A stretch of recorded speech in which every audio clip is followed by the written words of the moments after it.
Doit-on traiter toutes les maladies? Je m'appelle Francis Boyer, je suis diplômé d'études de médecine en fin d'année et je me suis posé une question. Aujourd'hui, nous traitons certaines maladies en sachant que chaque boîte de médicaments émet du CO2. Non, ne partez pas, vous allez comprendre. Une boîte de médicaments émet autant de CO2 que si vous faisiez 50 km de voiture. Sauf que les émissions de gaz carbonique ont des conséquences pour tout le monde. Et des simulations ont été faites et à partir du moment où vous émettez une certaine quantité de CO2, que nous allons voir, c'est comme si vous tuiez une personne. Au revoir.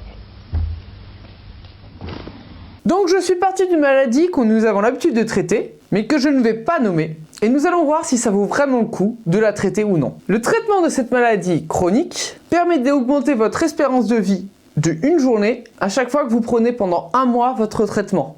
Et comme prendre pendant un mois ce traitement nécessite une boîte, ça veut dire que pour augmenter votre espérance de vie de une journée, il faut émettre 4,79 kg de CO2.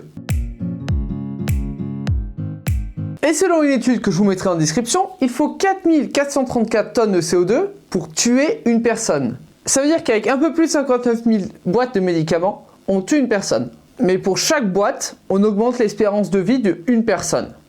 Autrement dit, pour cette maladie chronique que nous traitons, on augmente l'espérance de vie de 93 ans qu'on répartit à l'ensemble des patients et en contrepartie, on met fin à la vie d'une autre personne. On dit à une personne tu meurs et on répartit 93 ans d'espérance de vie, par exemple un an qu'on donne à 98 personnes.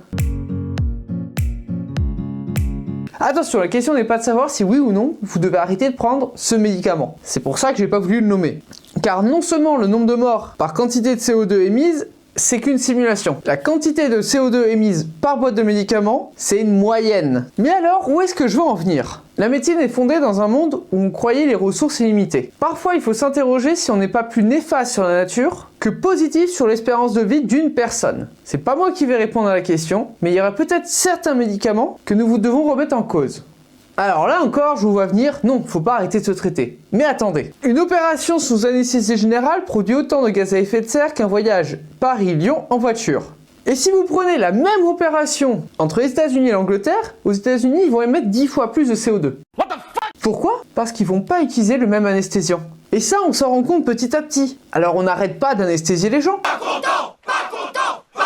Mais on va choisir la bonne molécule qui permettra de polluer moins. Donc, il faut qu'on prenne en compte ces émissions de CO2 pour chaque médicament. Regardez le bénéfice que l'individu ici présent qu'on va lui donner va avoir, en sachant que ça va avoir des conséquences sur la planète mondiale, et chercher que ce bénéfice soit maximal, tout en ayant des conséquences mondiales minimales, en choisissant des médicaments qui vont émettre le moins de CO2 possible. On connaît ce qu'on appelle le SMR, le service médical rendu de chaque médicament. Comme son nom l'indique, le service médical rendu. Eh bien, j'espère qu'à l'avenir, dans ce SMR, on intégrera les émissions en CO2 du médicament. Voilà, c'était Francis Boyer de Voir Autrement. N'hésitez pas à vous abonner et à partager cette vidéo. A plus!